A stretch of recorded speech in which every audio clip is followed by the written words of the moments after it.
Welcome to Kenton's videos. Enjoy the video. You start right in the firmware.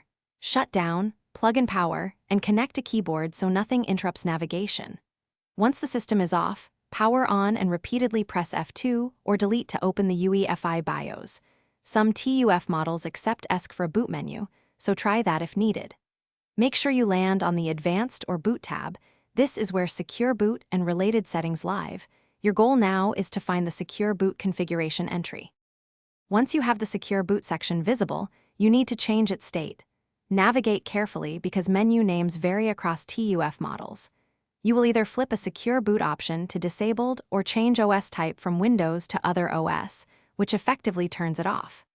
Make sure to confirm any prompts about keys. If asked, choose to clear or install default keys only if you understand implications. Save your changes to the BIOS profile or write them to NVRAM before exiting so the change persists. After saving and exiting, the system will reboot with Secure Boot disabled. You should be able to boot installation media or your OS without Secure Boot blocks. If the machine won't boot, go back into BIOS and either re-enable Secure Boot keys or restore defaults. This often fixes mismatched key problems.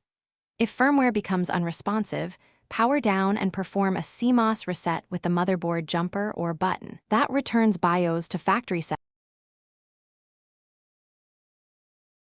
Thanks for watching. Consider subscribing if we helped you.